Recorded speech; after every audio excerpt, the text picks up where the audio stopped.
Good evening, everyone. If you please take your seats and we'll get started. And welcome. And just a friendly reminder to please wear your mask while we're in this lovely, lovely interior. Thank you so much. Good evening again. My name is Betty Kilsrunk, and I am the Associate Director of the Benson Center for the Study of Western Civilization. It's my pleasure to welcome you on behalf of the Benson Center and the University of Colorado Boulder to tonight's event. The Benson Center's mission is to further the study of the Western tradition and its influence on the United States and the world. The center is committed to fostering research, debate, and dialogue about the fundamental issues of our time, supporting civil discourse and robust debates, such as we'll hear this evening, is an integral part of our mission. I want to particularly welcome Benson Center donors and supporters tonight. We couldn't do what we do without you. You're so appreciated. Thank you. And for anyone else who is interested in the center, please learn more about us at our website at www.colorado.edu/center/Benson. For tonight's event, the Benson Center is pleased to partner once again with the Steamboat Institute, headed by Chair and CEO Jennifer Schubert-Aiken. Jennifer has been lauded many times over for her courageous work in co-founding the Institute and establishing it as a national leader in promoting free speech and open discourse. But Jennifer is particularly valued by the Benson Center because she was appointed by CU President Benson to serve on our advisory board and visiting scholar search committee. And so, with particular gratitude and thanks for all that she does, I will turn it over to Jennifer Schubert-Aiken.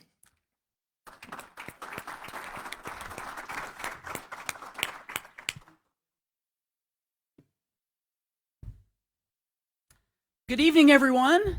Good evening. It's good to see a room full of real live people. Welcome. Yeah, that's worth celebrating. I want to say thanks again to Betty and the Benson Center for the warm welcome. Even though we're not on the CU campus, we're close enough, and we look forward to being back on that beautiful campus next academic year. She was very kind to mention that I'm on the advisory board and the selection committee for the visiting scholar, and it's a great honor to be a part of that great organization, the Benson Center for the Study of Western Civilization, that has been such an important part of restoring ideological diversity and welcoming civilized discourse and debate to the CU campus. So very happy to be a part of that. The Steamboat Institute is very proud to collaborate with the Benson Center in hosting tonight's important debate on liberty and justice for all, a conversation on social justice and identity politics. The Steamboat Institute was established in 2008 for the purpose of promoting America's first principles. We welcome our audience here at the University of Colorado in Boulder, as well as many more watching our live stream this evening from campuses and communities across America. So welcome to our online audience as well. Before we begin this evening's debate and discussion, I would like to take a moment to tell you about a few upcoming Steamboat Institute events.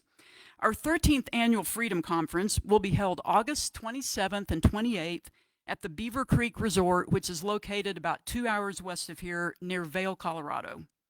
Registration is now open at steamboatinstitute.org, and I'm pleased to announce that we are expecting a fully normal event this year with no COVID restrictions. We are very pleased to announce that our keynote dinner speaker for the Freedom Conference this year will be former Secretary of State Mike Pompeo. We will be announcing many more speakers over the next few weeks, so please be sure to sign up at steamboatinstitute.org to get our email alerts and follow us on social media. Scholarships to attend the Freedom Conference are available. The scholarship application to attend the Freedom Conference is available at steamboatinstitute.org and will be accepted until June 30th. These scholarships are awarded to college students and young professionals between the ages of 18 and 30 who have demonstrated leadership potential and the ability to persuade others of the benefits of policies which promote individual liberty and free enterprise. So if you know someone who fits into that category, encourage them to apply for a scholarship at steamboatinstitute.org. And if you're interested in attending, be sure to register because it is a very popular event. Our upcoming Campus Liberty Tour debates and discussions include an event in Steamboat Springs on June 17th, Backlash, How China's Aggression Has Backfired, featuring author and China expert Helen Raleigh, who will speak and do a book signing. And then this fall, we are adding several campus debates to the schedule, including October 26th, will be at the University of Texas at Austin. The next night, October 27th, at the University of Maryland College Park, on balancing freedom and prosperity. Is it possible to have free college, free healthcare, universal basic income, and individual liberty? This will feature Charles Payne, host of Making Money with Charles Payne on Fox Business Network, and we have an invitation pending with Senator Bernie Sanders to participate. All of these events will be free and open to the public and will be live streamed, and you can find registration details at steamboatinstitute.org. We are also planning more debates for the 2021-22 academic year on campuses throughout Colorado and across America, so please follow us on Twitter, Facebook, and Instagram. You'll keep up to date with all of our latest announcements there. Steamboat Institute's Campus Liberty debates are gaining in popularity and importance because of the increasing threat posed by cancel culture.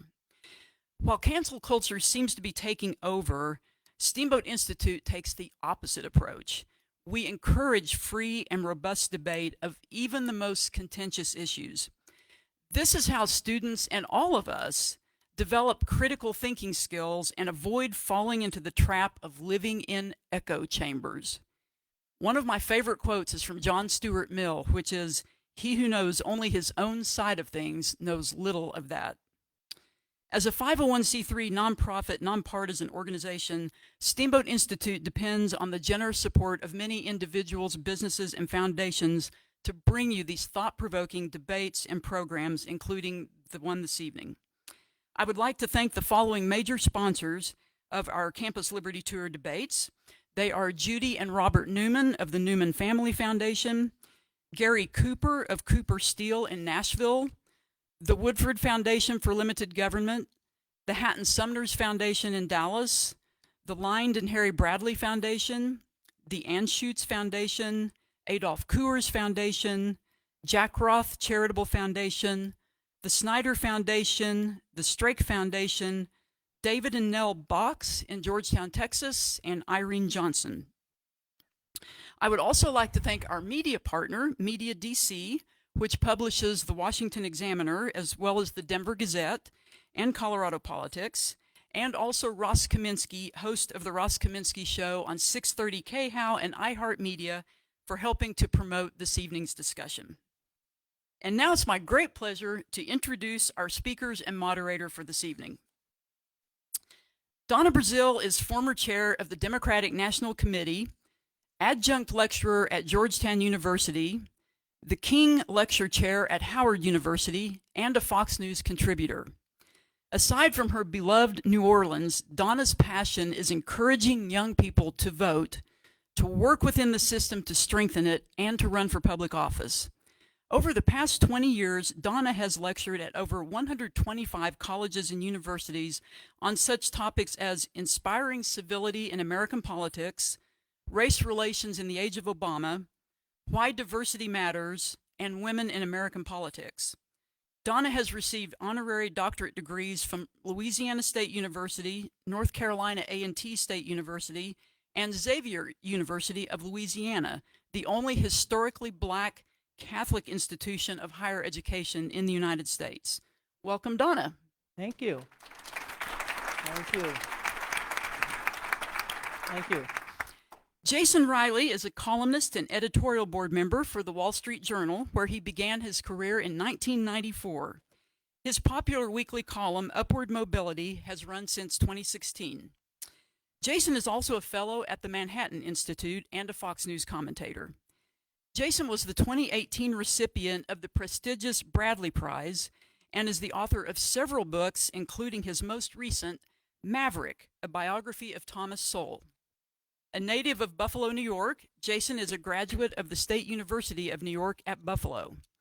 We are also proud that Jason is a member of Steamboat Institute's Campus Liberty Tour Advisory Board. Welcome, Jason.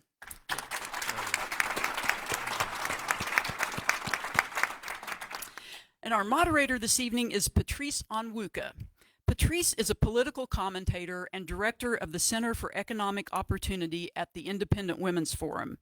She is also a senior fellow with the Philanthropy Roundtable and a Tony Blankley Fellow with the Steamboat Institute. Patrice is a frequent guest on Fox News, Fox Business, and PBS programs.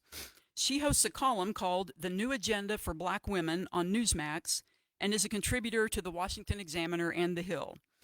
Born in the Caribbean, Patrice immigrated with her family to Boston, where she grew up. She is a graduate of Tufts University and earned her master's degree in international relations from Boston College. And now I will turn it over to our moderator, Patrice Onwuka. Yeah. Great. Thank you very much, Jennifer, and welcome everyone. So this conversation tonight is very timely, as I think everyone knows. It's been nearly 1 week since we've seen former police officer Derek Chauvin convicted of killing George Floyd. And I think it's fair to say that our nation breathed a collective sigh of relief. One that the city of Minneapolis and many other cities across the country, unfortunately, or fortunately, did not burn or, fell into, potentially violent riots. And meanwhile, though, against this backdrop, we continue to see a couple of different things going on here. We've got policing issues, street violence front and center. I mean, I'm sure many of you saw in your Facebook timelines the chilling video of police officers pulling the lifeless body of a 7-year-old out of the car her father was driving at McDonald's. It had been shot up at 4 o'clock in the afternoon. At the same time, we have police videos of Ma'Khia Bryant, who was shot while wielding a knife against another young woman, and of course 20-year-old Dante Wright killed in Minneapolis as well. But tonight's discussion is going to be broader than just policing, broader than just race and policing. I'm really trying to set a scene here. What I want us to talk about tonight, and I think it's an important discussion, about social justice in America. How are we living up to the ideal of equality and opportunity for all? And looking at today's social justice movement with fair eyes and open eyes. Is this movement moving us closer to greater equality for all Americans? I mean, I think it's pretty fair to say that this movement is very laser focused on police brutality against black men and women. But we also have senseless crime that goes on everywhere where police are not pulling the trigger.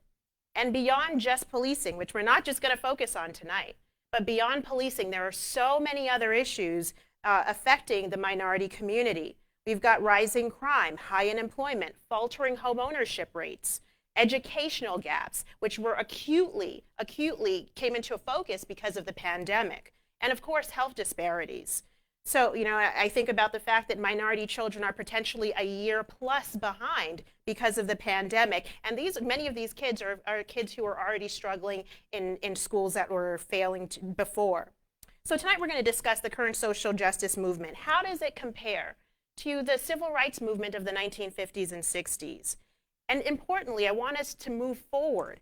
What is it going to look like for us to ensure that every American, no matter what your race or your color or your ethnicity and your background is, has equal opportunity to achieve exactly what you want to in this life, in this country? So a couple of housekeeping items for everyone here.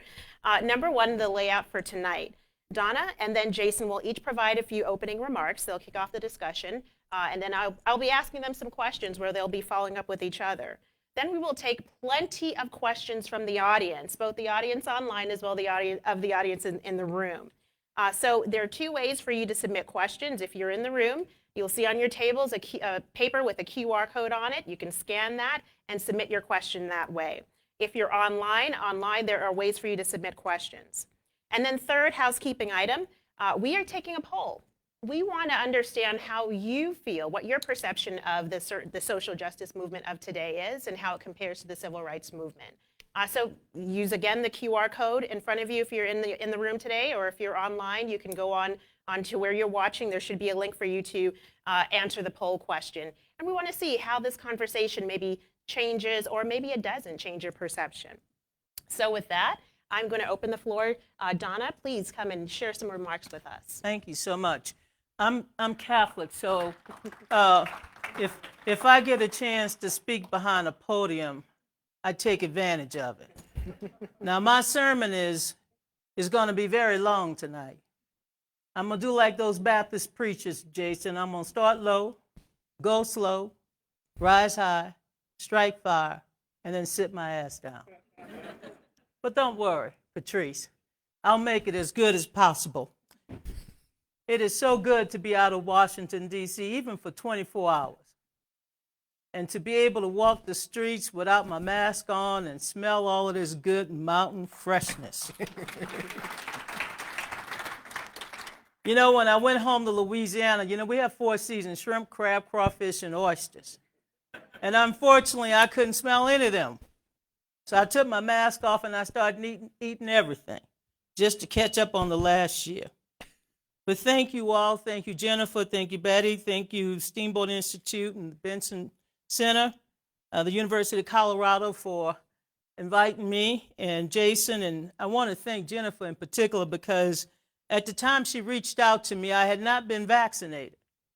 And a few weeks later, and I didn't even turn 65, I was vaccinated on Valentine's Day. That was my love. That was for me. I wanted to be vaccinated. And I got my second one on March 5th. So I'm fully vaccinated. And just to make sure, I try to have a shot of Jameson every night to ensure that it will work. You know? That's my pre-existing condition. And so, my friends, America is divided. America is divided. That's a problem, not an excuse. Hyperpartisanship should never be an excuse when democracy is on the line. Our divisions must not be exploited for partisan gain. And let's be clear, this division, this hyperpartisanship, is eroding our trust in our country. It's eroding our trust in our own democracy and the public institutions that lay the foundation that we all know. Yet every day, misinformation, disinformation are being deployed to inflame the anger and fear of the most strident among us. So-called leaders inspire insurrection and subvert faith in our most sacred institutions, all to keep that anger at a boiling point.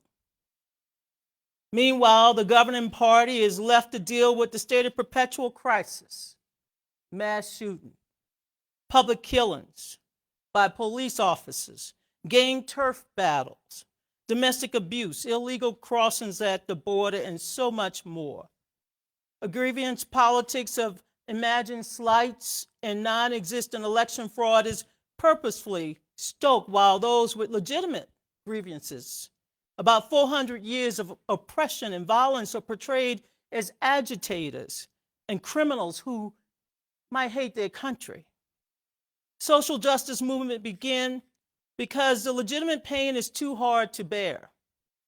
It's difficult to understand for those who have never experienced the pain of being the other, the one with the black or brown skin, with an accent, or with a questionable immigration status, or a different faith, religion, country of origin, sexual orientation, or gender identity. So the movements of those who are marginalized arise organically. They aren't stoked by fear-mongering politicians. They're like seeds that keeps on sprouting even when all of the barriers and obstacles to be overcome and the many more battles ahead. Yeah, they're seeds that keep on sprouting even when all of the barriers and obstacles to be overcome. They're still with us. Many of us continue to believe that we must claim our right of a citizenship in our country, a country that is supposed to be about all of us, regardless of what we look like. I once held my hand up saying that, yes, I'm black. Then I held it up again and I said, you know, I'm Irish. People looked at me. I'm Black Irish. This is what it looks like. We must claim as Americans that we all believe that liberty and justice should be for all of us, every day, every year. We don't want anything special. James Brown once sang this song, and I loved it as a child, although I can't do the dances anymore, but he said, just open up the door. We'll get it ourselves, but just open the door and we will work as hard as anyone to get that citizenship and defend our democracy. Like my father did, like my grandfather, like my cousins, like my uncles. History has taught us that change does not happen overnight. So we know we have work to do, and we can only do it if we agree to talk with civility and with mutual respect. If our identity informs our politics, we can still live and work together with those who have different identities and different politics. Just as our own strivings should not be dismissed as wokeness or cancel culture, so we need to respect and accept the legitimacy of contrary voices. Racism has poisoned so much of our American life. It has poisoned dialogue. It plagues us. It's not enough to be an anti-racist. We must be pro-justice, pro-equality, and we must believe that liberty and justice is for everyone, no exceptions. Lastly, see, I told you I was going to end before midnight. Until you see me and anyone else who is different from you, until you see me for who I am, because I am speaking as someone who knows who she is. I have decided what I like to be called. I know that I am a fifth-generation American, and I'm proud that I can trace my family roots back. I'm proud of the progress. I've seen so much in my years as an American citizen. I'm so proud that we have come this far, but we have further to go, but we cannot get there if we go at it alone. We must go together. We must go as one people. We must go believing that we can achieve what Dr. King saw that day, that hot day in August. He saw that day. He believed in that moment. He believed in that hour. And yet it is up to us to fulfill his dream. Every American deserves to make good on the promises of hope and achieve real access to the circle of opportunity. No American should be cast out and live on the outskirts of hope. Everyone should be brought into the circle of opportunity. That's what liberty and justice for all means. Faith in the belief that one day we shall overcome. With that, I'll give back the balance of all of that extra time to Jason, because only a good woman would turn over the mic to a man. God bless you. Yes, thank you, gentlemen.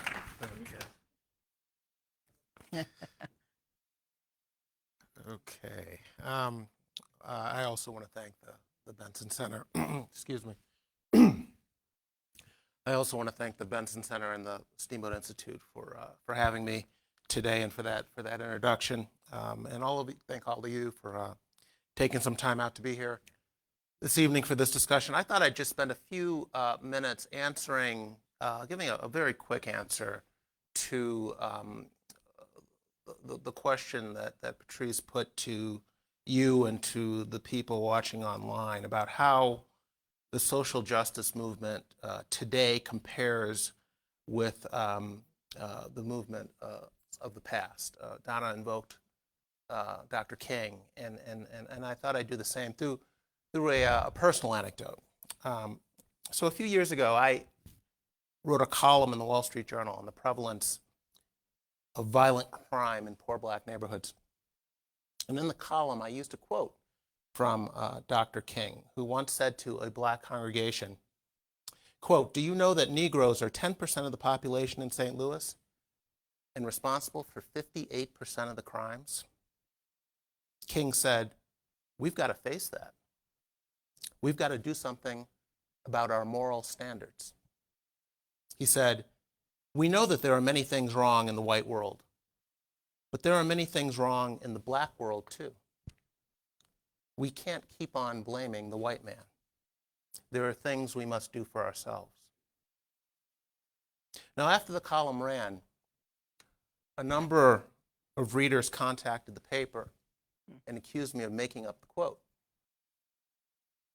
which comes from a 1961 profile of King written by the famous black author James Baldwin in Harper's Magazine in 1961. Now, I was a little surprised by this reaction because all you have to do these days is Google a quote to find the source. But what really struck me about what the accusers are saying is that apparently they just couldn't believe that the nation's most prominent civil rights leaders used to speak this way about problems in the black community and the role of personal responsibility. Now, King was obviously a uniquely gifted and capable leader, and I'm not suggesting that black people today need another Dr. King. They don't. What I'm suggesting is that King represented a type of leadership, a type of thinking, a good faith approach to closing racial divisions that politicians and social activists today barely even pay lip service to. King and his generation of leaders believed that whites obviously had a role to play in changing a fundamentally racist system. But they also understood that blacks had a role to play. And they were willing to hold blacks accountable, despite the white racism, the legal and rampant white racism that existed at the time. They asked something of black people. They operated under the belief and tried to instill in young people the belief that blacks must succeed notwithstanding these racial barriers, that blacks can't sit around waiting for whites to get their act together first. By contrast, many activists and politicians today who express concern about the plight of the black underclass ask almost nothing of black people. They spend much more time making excuses for the kind of antisocial behavior that prominent black leaders of the King era would regularly condemn. Young black kids are sent out in the world today with a chip on their shoulders. They're told the cops are gunning for them, that their teachers are racist, that the tests in school are racist. The employers are racist, the judges and the prosecutors are racist. The entire justice system is stacked against them, is what they're told. They're told that the world owes them and that if they don't succeed, it's not their fault. So at a time when young blacks today are far more likely to experience racial preferences than racial prejudice, at a time when you have a generation of blacks who came of age with a twice-elected black president, we have people in positions of influence and authority insisting that blacks can't be held in any way responsible for these persistent racial gaps until white racism has been essentially vanquished from America. In many cases, you're dealing with black leaders and activists who consider any focus on black responsibility and accountability to be itself a form of racism. And the academic and political and media establishment, for the most part, play right along with this narrative. The critical race theorists, the social activists today, ask almost nothing of blacks. They argue that all black problems were caused by whites and are the responsibility of whites to solve. The activists today, I think, have forgotten what the King generation understood all too well, that the problems of blacks today extend far beyond the moral failings of white people. And that's not a topic we spend enough time talking about, though. I hope we will this evening. I'll stop there. Thank you.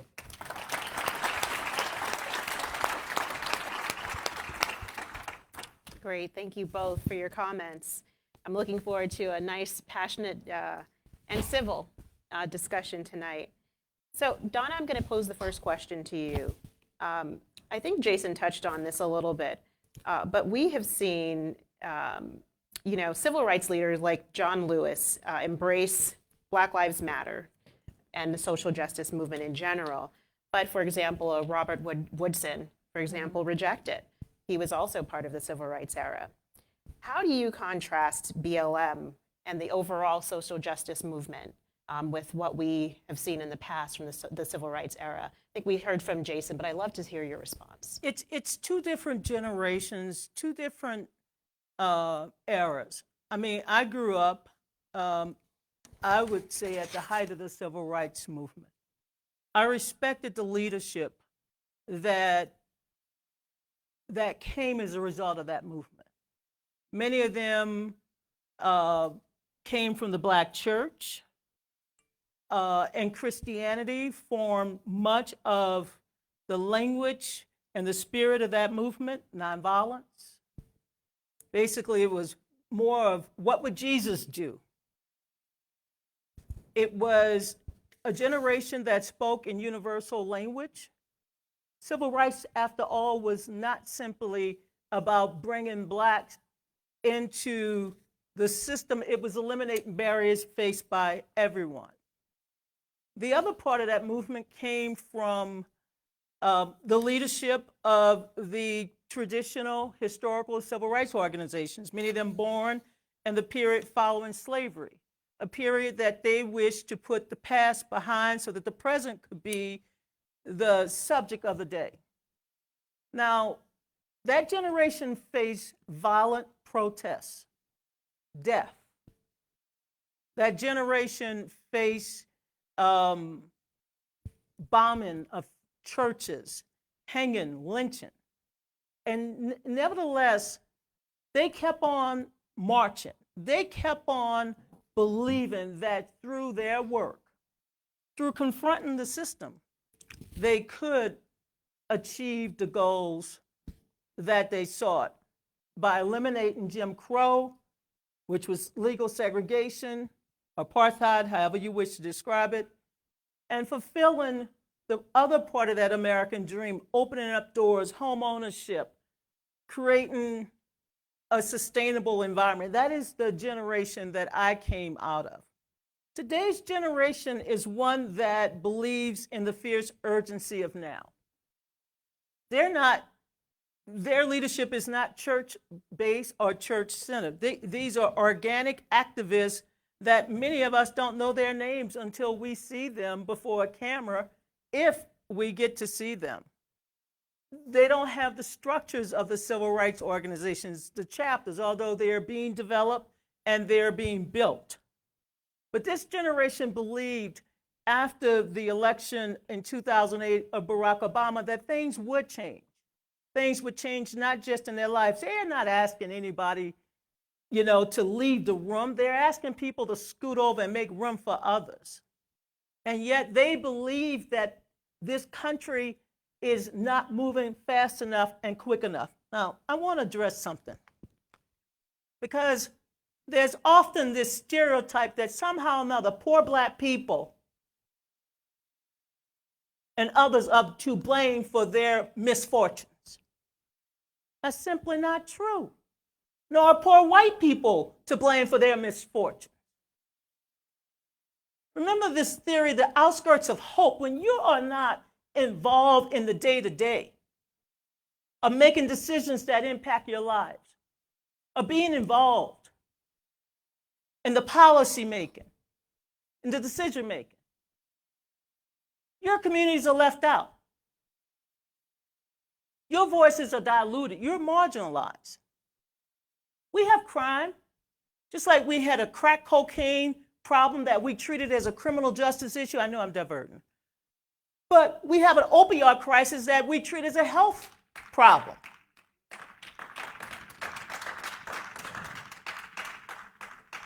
We have millions of kids who can't find jobs. When you come to get a tax credit to build a stadium, and you come to get resources to put a stadium or arena, but yet when you want to put good schools and jobs, they're not there. My parents both had to catch a bus to get to work. So they relied on public transportation to get there. They didn't have a car. In fact, I didn't have a car until I was 34. Some people think they should take my keys now. I don't blame them. I'm still so excited to have a car, I just zoom. Okay? Me and Uber are now good friends, and Lyft too. I need a Lyft every day. But the point I'm making is that we have not structured a society where everyone has access to the quality of life and the tools that they need in order to succeed. The good news is that we can still get there, just like I got there, just like so many others have gotten there. And how do you get there? You get there, I agree with Jason. You get there with a good education. In fact, when I was a little girl growing up in the segregated Deep South, I thought my middle name was Education. Education, education, education. My parents, my maid mother, and my janitor father put 8 out of 9 of us through college. 8 out of 9 children. And by the time I graduated from LSU after 4 years, I was making more money than my daddy, who had been working all of his life. I'll never forget, I went home after graduating. My mother wanted a bedspread, and I thought my daddy would like a good case of beer. So I went out and got him a big old suitcase of Heineken. He told me, girl, bring that back and get me some old Milwaukee Best. And in fact, you can get 2. But I was so proud that my parents, that they were capable through hard work to make it, to give me that opportunity. And that's why I believe we should pay it forward. That young black kid who's killing another young black kid, we need to save him or her. That troubled youth that's on drugs and can't get off whatever he or she is addicted to, we need to save them. They're worth saving. All our children are worth saving. But not all our children get the same opportunities. If all you see every day is the bleakness of despair and you don't see hope rising, then what future do you have? What chance will you have when you walk out of your house to succeed? It took a hell of a lot of courage for me to get up every day and walk out of my house. And it still takes a lot of courage for me to get out of my house. But the point I'm making is that if we can complain about all of the resources and all of the crime and all of the deprivation, but if we don't put positive forces forward and to give this generation an opportunity to soar, then they will struggle with life issues. I want to give them a chance, just like my generation had a chance. They deserve a chance to succeed.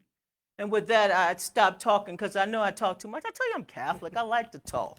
That's why they should have given women a little chapter in the Bible. Maybe I would shut up if Mary had her chapter, along with Mark and John and Luke. And everyone else. And Matthew. So Jason, I think Donna makes some really compelling points about the differences, disparities that Black children, minority children have faced in the past and currently do. And just to remind everyone, the Black community, Hispanic community, Asian community is not a monolith. They are not all the same experiences. Not every Black person grew up in poverty. Not every Black person grew up in the hood. Not every Black person went to a public school. Many went to private schools. They have very different. So we have to be careful about painting with a broad brush. But focusing on those who have not been able to overcome some significant hurdles. I think this debate probably stems back to W.E.B. Du Bois versus Booker T. Washington, and how do you elevate the plight of Blacks? And you talk about personal responsibility, self-reliance, and I think, Donna, you're touching on kind of systemic changes. When we look at the social justice movement of today, I hear very much about equity versus equality. And I think that's a really important distinction to make and for us to understand they're not synonymous. Equity and equality do not mean the same thing, and the strategies are different. So can you break down the difference between the two? And then we're going to talk a little bit about how we're starting to see equity play out.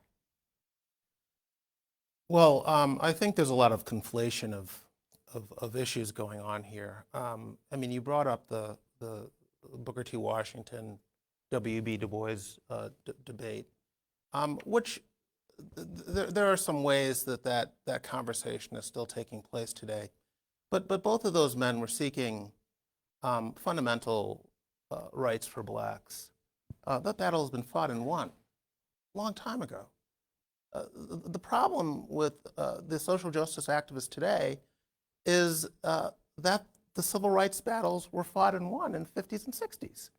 And the problems that blacks face today are not civil rights problems in the sense that they were civil rights problems in the 50s and 60s, the right to vote, for instance, or segregation, legal segregation. And so those are not today's problems for black people. So that's one way I think things are being conflated. Bullets coming through walls at birthday parties in black neighborhoods are not from the Ku Klux Klan driving around those neighborhoods shooting them up. There were 492 homicides in Chicago in 2019. 3 of the 492 involved police. 3. That is not a police brutality problem they have in Chicago. It's not a policing problem they have in Chicago, which is not to say we can't do more to make policing better and more effective.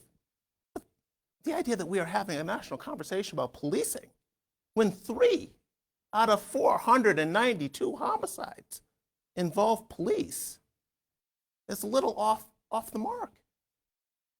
These are not civil rights problems.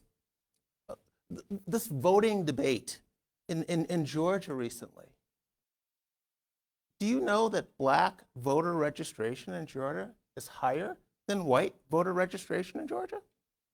Do you know that black voter turnout in Georgia is higher than white voter turnout in Georgia? Do you know that black voter registration in general is higher in the South than it is in other parts of this country? Do you know why? Because we passed the Voting Rights Act in 1965 and it worked.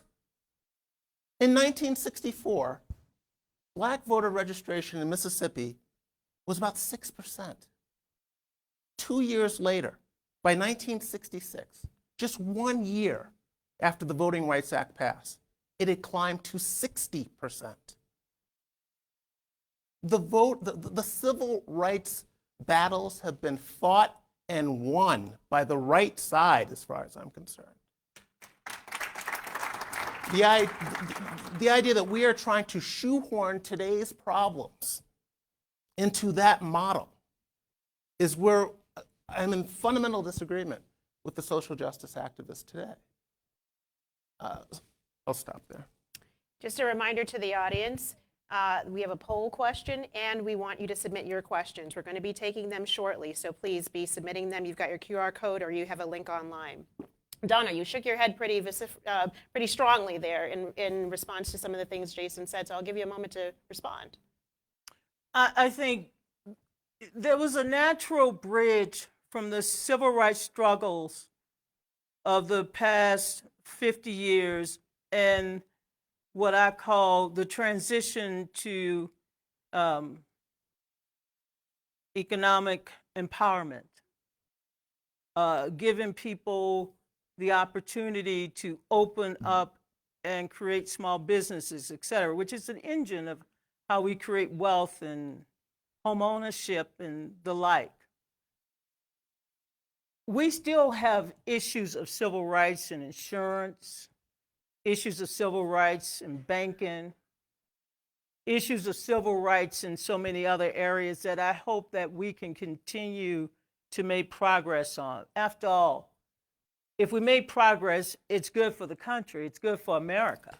It's not just good for the Black race, it's good for every American. This is a good to example, create Donna. opportunity and to create wealth. Go ahead, brother. But this is a good example of suggesting something is a civil rights problem because of a racial disparity that exists today, when there are many other explanations for why this disparity could exist that have nothing to do with racism or discrimination, let alone civil rights. So you mentioned banking. Yes, I did. Now, correct me if I'm wrong, but I'm assuming you're talking about the fact that blacks are turned down for loans at higher rates than whites. Or they are charged more for loans. Right, or steer towards subprime loans. Yes, correct. At higher rates than whites. That's one aspect of Now, banking. do you know that Asians receive loans from banks at higher rates than whites? In other words, whites are turned down by banks at higher rates than Asians are. And we should Whites are address that steered. too. Whites are steered toward subprime mortgages at higher rates than Asians are. Now, to accept your supposition that this is a civil rights problem, we would have to assume that white-owned banks are discriminating against white people. But whoever said that Or- civil rights was just a black issue, or- civil rights is an American issue. Let me finish my point here. 'Cause it's My part of point is human this rights. isn't a Okay, civil okay. rights issue. Obviously, something else is going on to explain these disparities because white-owned banks are not discriminating against white people. The problem are the qualifications for the loans. All people are not equally qualified for all loans. And that is borne out in how the loans are given. And how, And so, oh, the- okay. and how it's structured, Jason. But this how is- loans this are is- structured. this is just one example of many where when you introduce another group, such as Asians, it very much complicates calling these civil rights issues. You could take schooling. There's a complaint that say black boys are suspended from school at higher rates than whites. True. Whites are suspended at higher rates than Asians. Well, Jason, let's let Donna respond. My point is this is an example of claiming something is a civil rights issue when there are other explanations for what is going on. Maybe they are, but race has More been a plausible construct explanations. in American society. And unless you remove that construct, unless you remove it not only the legality of race, but the way in which race has been a part of the social construct. When you remove that for one, when you remove it and you have those constructs removed, then everyone is treated equally, not just whites, Asians. Civil rights is an American issue. It's not just a black issue. When we fight for civil rights and equality, we're not just fighting for one group, we're fighting for everybody That's to not have my the point. same rights and the same opportunities as everyone else. But what I was trying to get to, because I was going off this notion of Equity W.B. versus- Du Bois and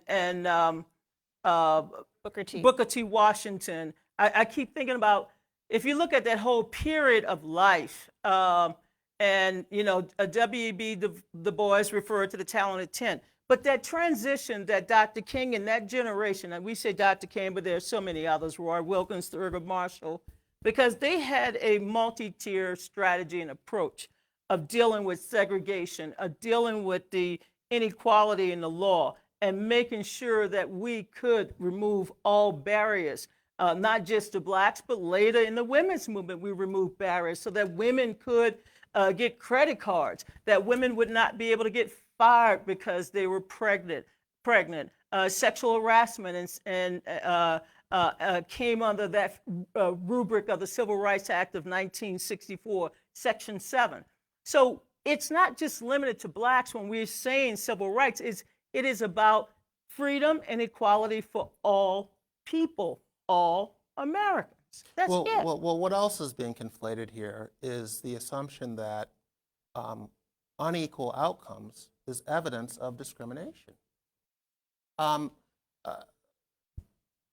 again, we can't automatically make that assumption. The other thing we often don't talk about is when blacks behave the same way that whites do towards blacks. You can say that white cab drivers are discriminating against blacks trying to hail a cab, but you have to acknowledge that black cab drivers also avoid picking up young black men. Of course, I've seen it myself. So is not picking up young black men always and everywhere evidence of racism? Or is there something else that might explain this behavior? And that's what I mean about grouping this all in as about civil rights or discrimination or racism. There are often and increasingly other explanations for why we see these disparities. And those other explanations are too seldom explored. You don't have to tell me as a black woman, and I'm sure I don't have to tell you as a black man, what racism looks like and feels like in America in the 21st century. But I can say this, I can say that if we're going to move beyond the conversations that we've had for the last 400 years, then we're going to have to deal with the present day realities. And yes, those realities may be the crime that we're talking about and some of the other problems, but we have to still deal with systems and institutions that continue to leave certain people behind.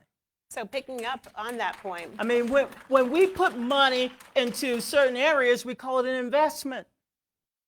And there's no outcry because we're investing in jobs, we're investing in a community.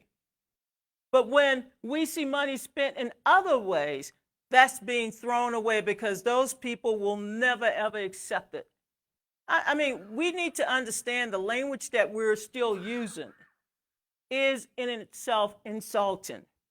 And if we're going to have a 21st century Voting Rights Act, which we should have, it should not discriminate based on where you live. Polling stations should not be closed in areas where people live. Every American should have equal access to the ballot.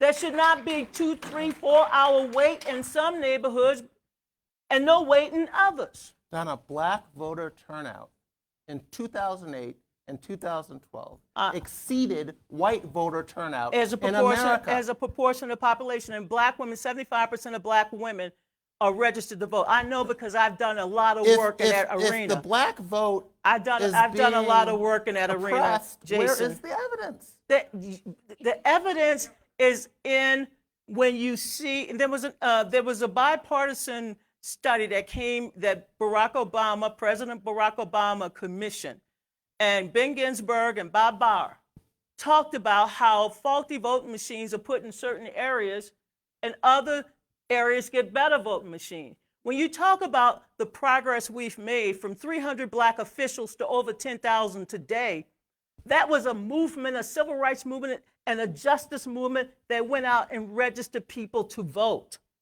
So we're proud of that.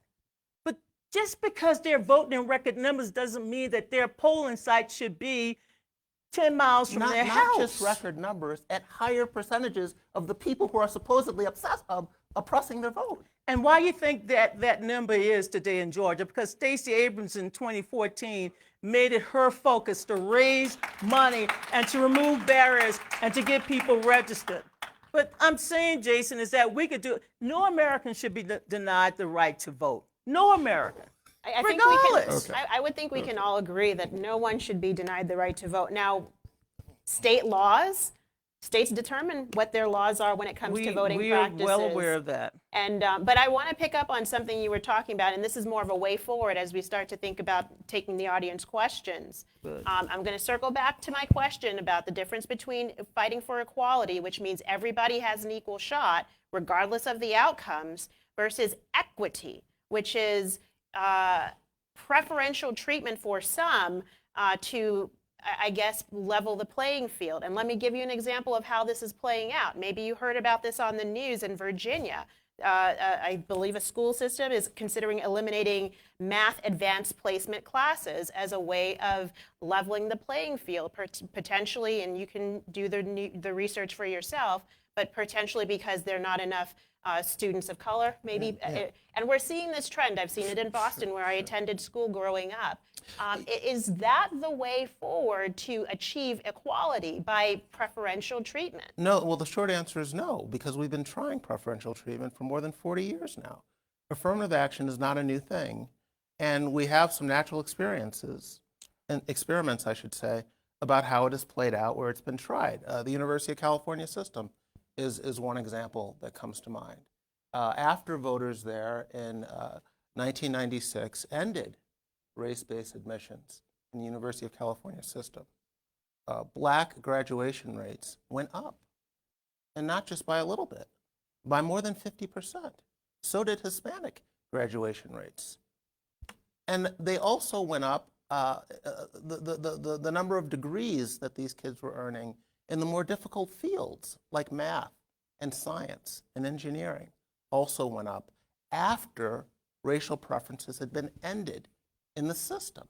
So a policy that had been put in place to increase the ranks of the black middle class, to expand the number of black professionals, had in practice left us with fewer doctors and lawyers and engineers than we would have had in the absence of the policy. So what was going on? Affirmative action was mismatching children with schools. It was putting kids in schools where they were in over their heads academically, through no fault of their own, but in over their heads academically. And as a result, more of them were dropping out or switching to easier majors. And this is not just true when you break it down by race, it's when you break it down by anything. Anytime you put a student in a school where they don't meet the average academic criteria of the other kids in that school, they're more likely to drop out or switch to easier majors. They're going to struggle. We know this is true among athletes. We know this is true among the children of alumni who get special preferences to get into schools. It's not just a racial thing, but this has been regularly done for black and Hispanic kids for more than 40 years, and it doesn't work. This equity versus equality debate, I think, comes down to another widespread assumption that I take issue with, which is that equal outcomes are the norm. And where we don't see them, racially proportionate outcomes, ethnically proportionate outcomes, gender outcomes, where we don't see proportionate outcomes, something must be wrong. Something is amiss. Something nefarious is going on. No, that should not be the assumption. Equal outcomes are not the norm. They're not the norm here in this country. They're not the norm in other countries. They're not the norm today. They're not the norm 100 years ago or 1,000 years ago. The per capita income gap between Eastern Europeans and Western Europeans is larger than the black-white gap in America. And in Europe, you're talking about mostly people of the same race. Every time we see a racial gap in this country, we can't assume racism or racial discrimination is the cause. It is one of many possibilities, but we can't assume that it is the reason, and that should be our laser focus when it comes to getting the proportionalities that we want. I don't think that historically has been the way to go. Mismatching kids with school. There was a study done some years ago of kids at MIT, just to illustrate this mismatch problem. Black students at MIT scored in the top 10%, 90th percentile on the math section of the SAT among all kids in the country, black or white. We're talking about some very bright kids. But among their peers at MIT, they were in the bottom 10%. And therefore, more of them were struggling and dropping out. You were making these kids into artificial failures. Kids that would have been hitting it out of the park at Dean's List kids at University of Michigan, University of Santa Cruz, are struggling at Berkeley and UCLA. For what? What good does it do to flunk out of Duke instead of graduating from the University of Richmond? That is what some of these policies have done. That has been the real world outcome, and I think that is where this equality equity debate goes wrong. I don't think we've had enough time to measure all of the programs that have been enacted over the last 40 years versus the programs that we've had to deal with and overcome in the last 400 years. I would hope that we would all embrace the notion of diversity, equity, and inclusion as common sense values that can lead to not only strengthening our economy, but making sure that stakeholders have a part of the say in his or own businesses and lives and so forth. Diversity, equity, and inclusion is not about replacing anybody. It's asking someone or asking folks to just move over because there's enough room at the table. Scoot over, make room for others. Give everyone an opportunity to serve and to have a voice. That's what it means. Not in practice. It does not mean someone has been kicked out of the room. Yes, it does, Donna. No, it does not. That is why these Asian students at Harvard are suing. This replacement theory, this notion that somehow or another we're removing people is just ludicrous. It's another way to just, keep this false narrative going. And I firmly disagree. Well, let me give you the real world example at Harvard. Right now, a bunch of Asian plaintiffs are suing Harvard. Yes, They're saying that Harvard admissions officers hold them to higher standards than other groups, that they have to score that much better on the SAT and grade point averages and so forth to be admitted. Essentially, they're only competing with other Asian students to get into Harvard. Harvard denies that it does this, but amazingly, Harvard's Asian admissions have remained remarkably steady over the decades, even as the Asian population of America has grown remarkably.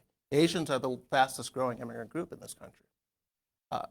And we know something is amiss here because at schools that don't use race-based admissions, highly selective schools like Caltech, Asian enrollment at those schools has risen steadily as the Asian population of America has risen steadily. But somehow at Harvard, it's remained remarkably steady for decades. The plaintiffs say this, Donna. Admissions at Harvard is a zero-sum game. There are only so many seats. Discriminating in favor of one group necessarily means discriminating against another group. And that is what is going on. So saying that just move aside and make room, in the real world, that is not how affirmative action policies play out. They amount to reverse discrimination. And they also amount to tokenism and window dressing when we really don't deal with the systemic causes of why we have corporate boards that are less than, women can't get on boards, minorities, women, people of color, Hispanics, blacks. I mean, when this notion of scooting over, it's not replacing, it's about making room for everybody. That is what liberty and justice for all means. It doesn't mean that these programs are perfect. I have not found one perfect program.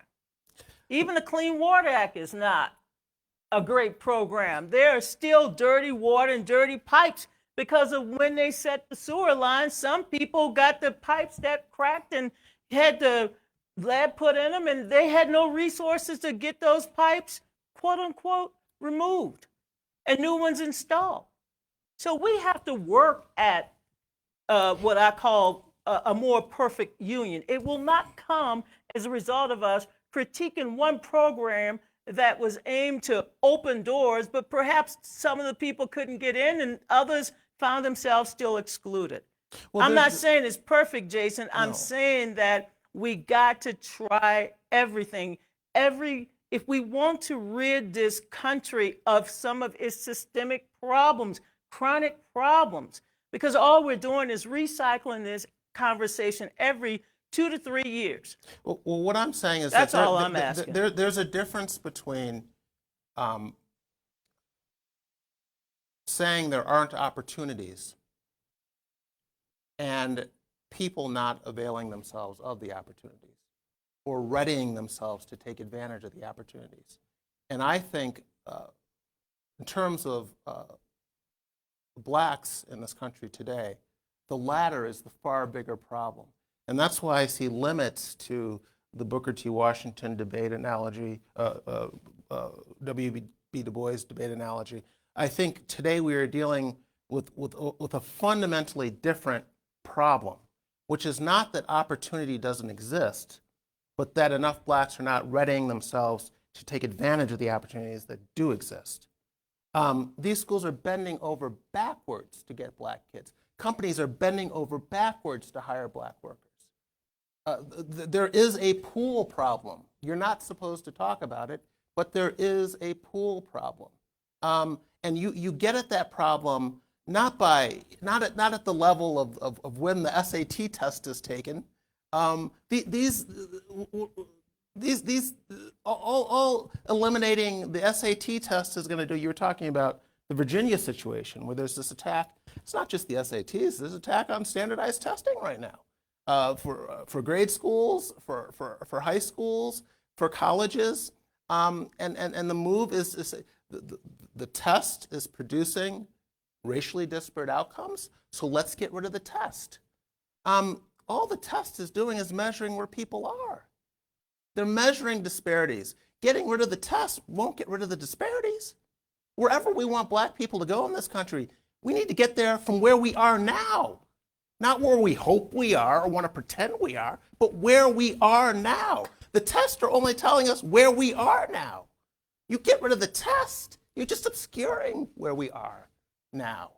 These disparities start way before an 18-year-old or 17-year-old sits down to take an SAT test or applies for a clerkship someplace or a job at a bank. There have been studies done on the number of words that children hear before they even get into school, before they even start kindergarten.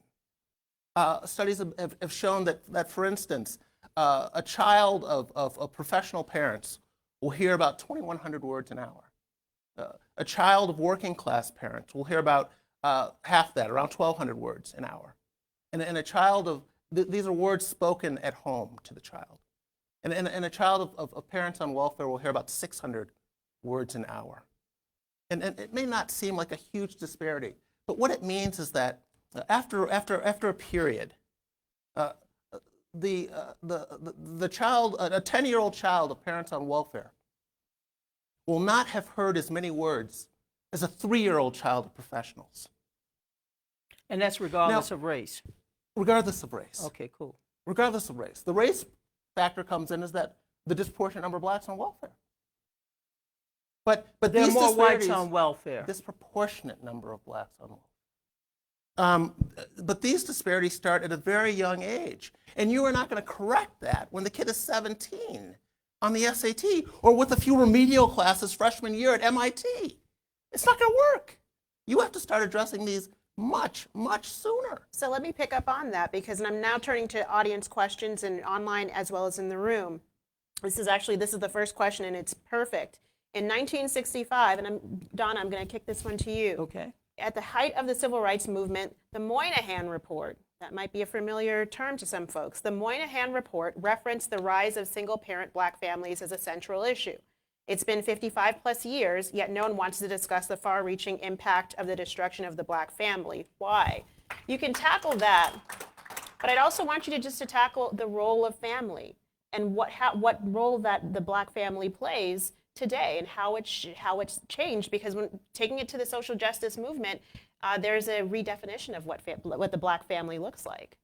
And again, going back through this, looking at this not just in the last 40 or 50 years since the passage of the Civil Rights Act of 64, the 65 Voting Rights Act, the 68 Fair Housing Act, the black family has gone through a very unique and a very impossible struggle. The notion that we have so many families that have been torn apart through mass incarceration, through some other problems. There are a lot of insidious problems that the Black community, like all other communities, face that we're dealing with. But there's no question that I'm familiar with all of the studies that say, you know, a two-person household and, you know, growing up with, you know, a solid, you know, family structure is important for the success of children in our society. But I want to just stop this notion that somehow or another, you know, Black families, I'm going to digress. And so I got to take my emotion out of it. And I take my emotion out of it only because I am proud that my parents were able to, and most of my family, despite all of the hardships and all of the struggles, I can honestly say that the majority of my family, the majority of my siblings, the majority of the people in my life are being raised in a two-person household, even if that second person is a grandma or a grandfather. I want it known that one of the reasons why my parents were successful in getting us through them schools is because we lived in grandma and grandpa's house, and grandma and grandpa also was part of that family structure. So not all nuclear families look like mom and dad, and we ain't coming out some 1950 TV show. Some of these families look different. Some of these families are struggling. Some of these daddies and some mamas too are in jail for a dime bag. And today it's legal all over. You got more dispensaries here than McDonald's. Damn, I got on the wrong gravy train. My point is that our family, the Black family at least, and white families too, have been under enormous pressure and struggle. But yet, the enduring qualities of this family and the social construct is one of survival that comes from the ages, from the generation, when you could not determine if a family could stay together. And so we are fighting to get this family unit strengthened because we know how important that is, not just for the child, but also for society. Well, this is one of those areas, I'll make 2 points of this. This is another area where we look at racial disparities and jump to the conclusion that racism is responsible for those racial disparities. And this is also an area where there's been retrogression among Blacks, and which suggests that something other than racism might be responsible for what's going on. So if you go back to census data, starting in the late 1800s, in every census from 1890 through 1940, Black marriage rates in America are higher than white marriage rates in America. As late as the early 1960s, 2 out of 3 Black children were being raised in a home with a mother and a father. We've had tremendous retrogression since then. Today, 70 or 80% are not. And in some of our inner cities, it's as high as 80%. No one would argue that there was less racism in the late 1800s and early 1900s than there is in the 1960s or today. We also have this interesting data point. As far back as the mid-90s,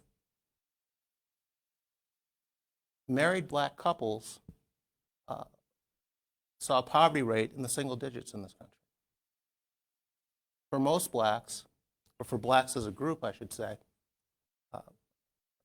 poverty rates average about 3 times the white rate. But among Black married couples, poverty rates been in the single digits. So, are poverty rates we see today among Blacks a function of racism or a function of family structure? Too often, we assume it's the former and then set about trying to correct that. But maybe it has something to do with attitudes towards marriage, attitudes towards child rearing in some of these black communities. That doesn't get the attention it deserves. But it could get us much further to racial parity, like we once had with whites when it came to marriage, and therefore parity on all kinds of socioeconomic fronts as well.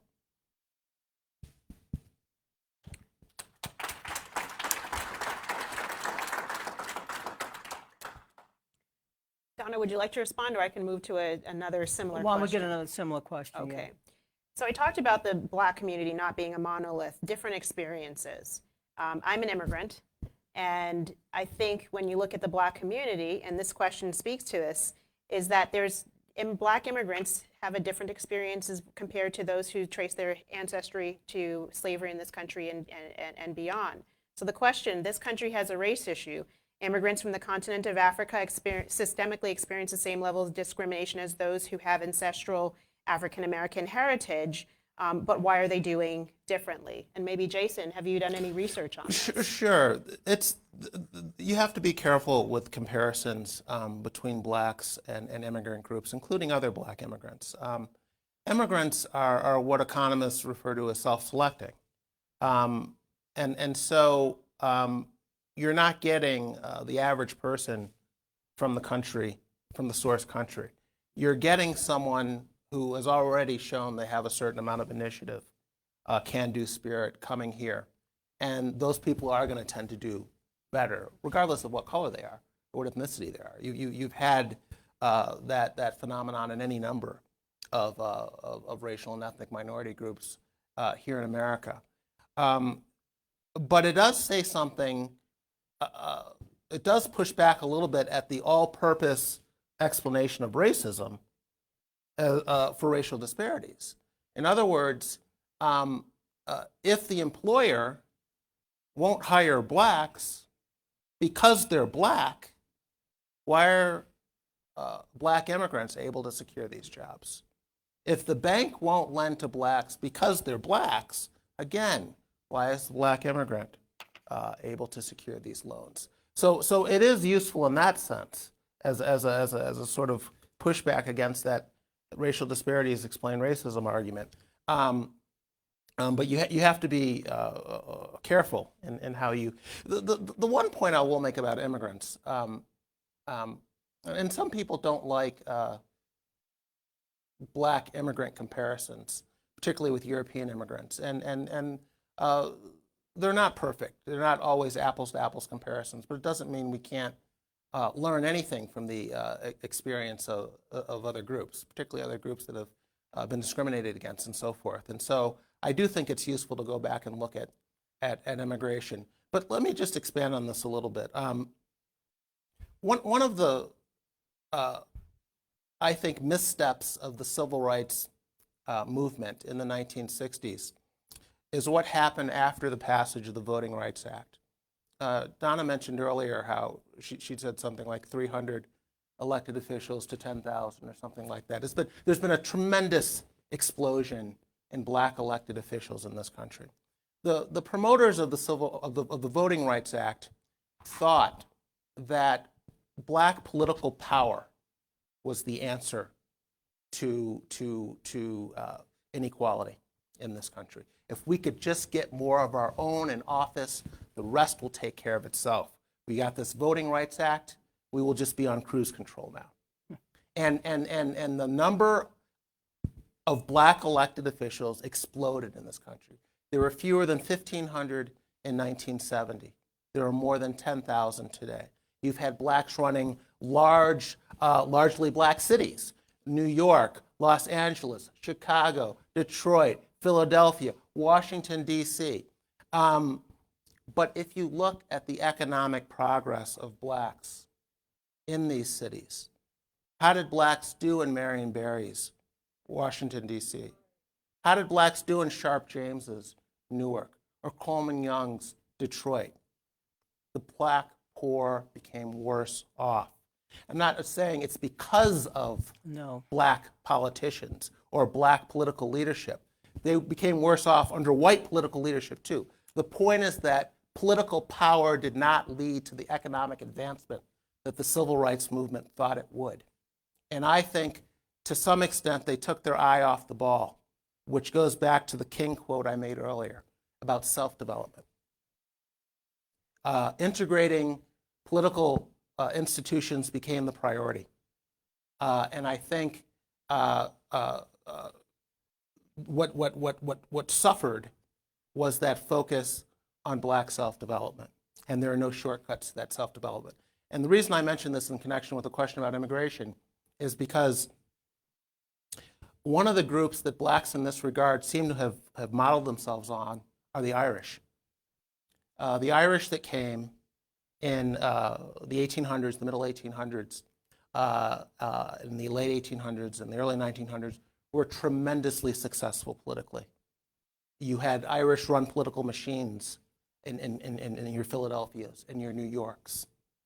But the Irish poor during this period were not doing well. There was no real Irish middle class to speak of.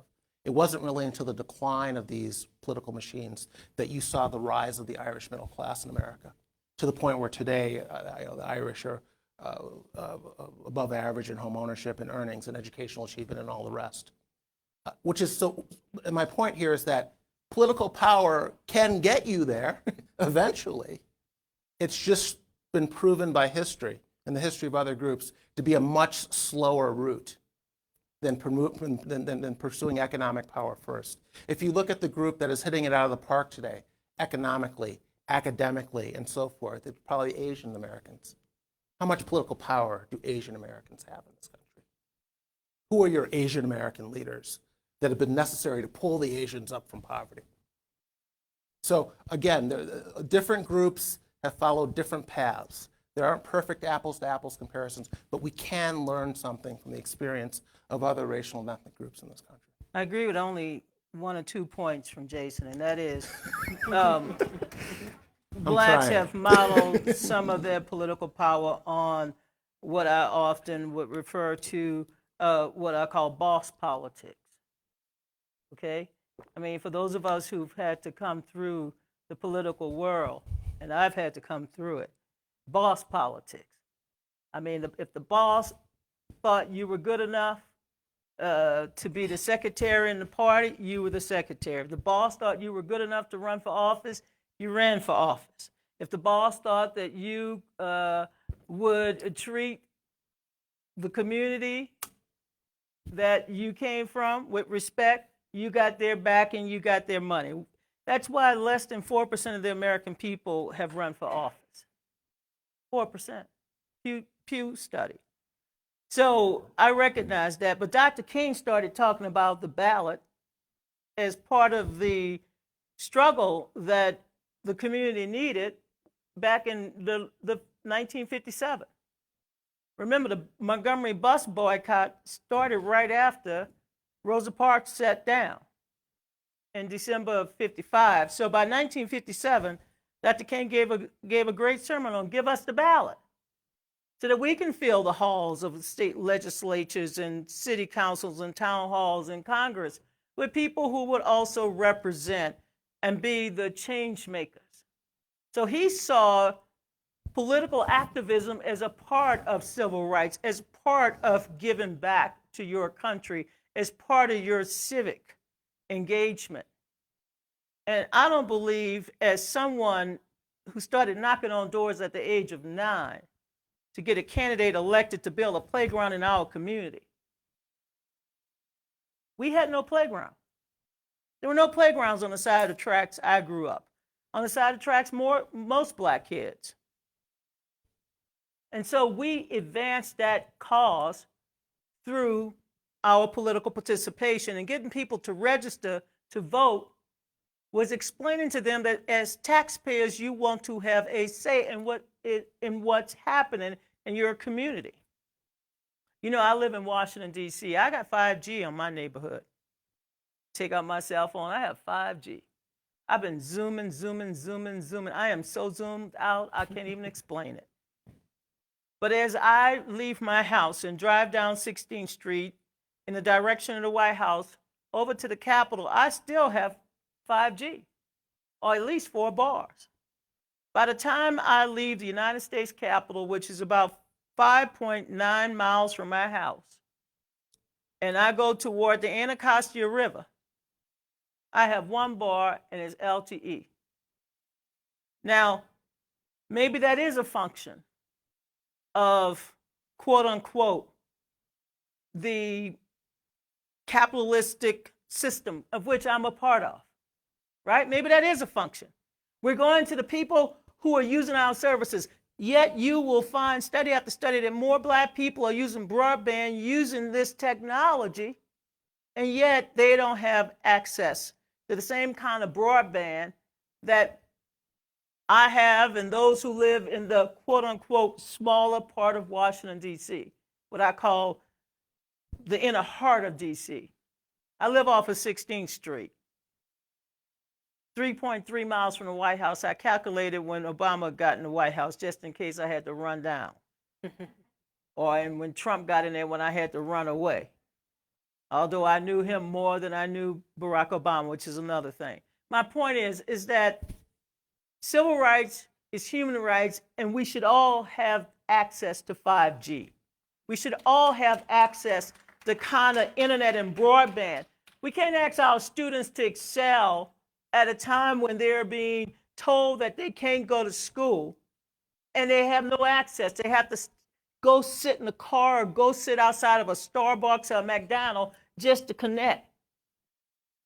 And I have all things on cylinder in my house. I even learned some other tools. But that is what civil rights and equality means, giving everyone access.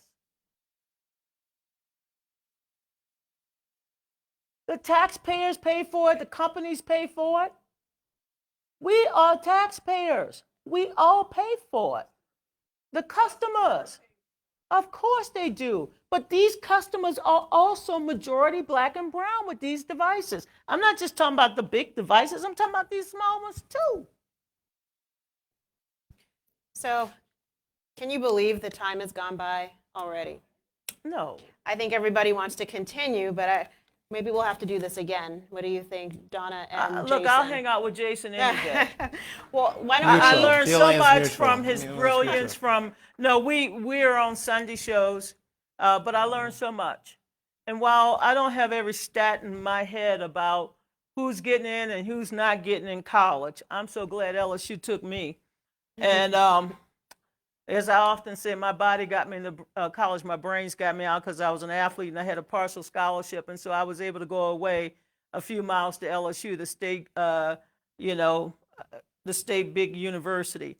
But I want to just say thank you all. These are tough conversations, but these are conversations we should have. As Americans, we should be able to have this dialogue. We should be able to put these issues on the table and not just demonize someone simply because they may look different or they may even sound different, but to learn from them. You know, when I decided, and I'll close, I know because Patrice is a stickler for time. When I decided that I wanted to be a part of the Fox News Network, you know what I decided? I wanted to hear from the other side. Now, I don't believe that everyone on Fox speaks for conservative or speaks for different, parts of our country, but I believe that I wanted to hear them. I have no problem sitting next to somebody from whom I disagree as long as I can learn from him or her. And we need to have these conversations so that we can learn how to make this a more perfect union. So thank you, Jennifer. Thank you, the Benton Institute, Betty. Thank you all for having us. Thank you, University of Colorado, Boulder. And God bless you all. Jason, some final thoughts. I just wanted to briefly echo everything Donna just said. Just that last part that she said. Nothing, just that. And also, again, thank the Benson Center and the Steamboat Institute. I do a fair amount of speaking on college campuses, and I don't take these invitations for granted anymore. I don't think you can, given the environment on campus these days when it comes to tolerating different points of view. Some of you may know the University of Chicago a few years ago began sending out letters to incoming freshmen, telling them that they don't go for safe spaces and trigger warnings and don't cancel invited speakers because they might say something controversial. That used to be understood on college campuses. Now it needs to be stated specifically in writing to incoming freshmen, which I think tells you where we are today. So again, I think college should be a place where you sharpen your critical thinking skills and expose yourself to other points of view and learn the difference between a slogan and an argument, and grapple with ideas and people you disagree with, not just try and silence them, which seems to be the modus operandi on a lot of campuses these days.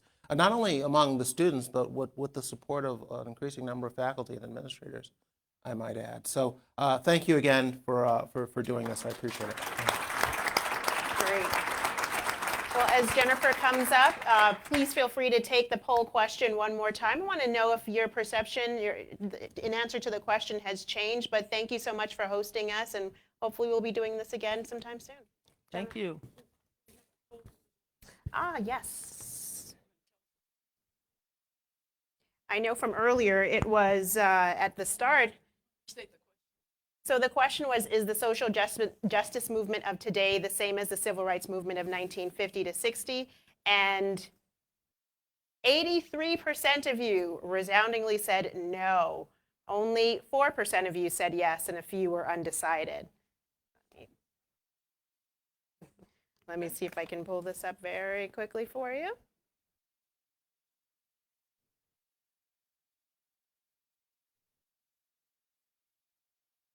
Of course, technology doesn't work when you need it to. Okay. No 5G. No 5G. She's looking to see if the results changed later. To Exactly. See if after No Post, 5G okay. here either, but I have 4 bars. All right, this is interesting, folks. So is the social justice movement of today the same as the civil rights movement of the 50s and 60s?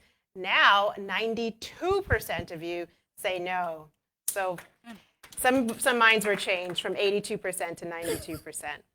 Thank you, everyone. Well, once again, this is one that maybe we should have had it go 2 hours because it was that good. Jason, Donna, Patrice, let's hear it for our Thank you. panelists. Very briefly, just 1 minute. To all of our audience members, both in person and watching online, this video will be available on Steamboat Institute's YouTube channel and our Facebook page. We encourage you to share it with your networks. I'm sure the Benson Center will have it on the Benson Center's website as well, so you can watch it in a variety of places. So it'll be up for the next, several weeks. We typically leave our videos up indefinitely unless YouTube takes them down. But I think this one will be a keeper. So please share it with your networks. Finally, thanks again to the Benson Center for the Study of Western Civilization here at CU Boulder for collaborating with Steamboat Institute to bring you debates such as this one. Please remember to visit steamboatinstitute.org and the Benson Center on the CU website. Follow us on social media. Your support is what allows us to bring these robust debates and discussions to college campuses all across America. Thank you and good evening. Thank you. Yes, ma'am. Sure. You mean before we put our masks back on?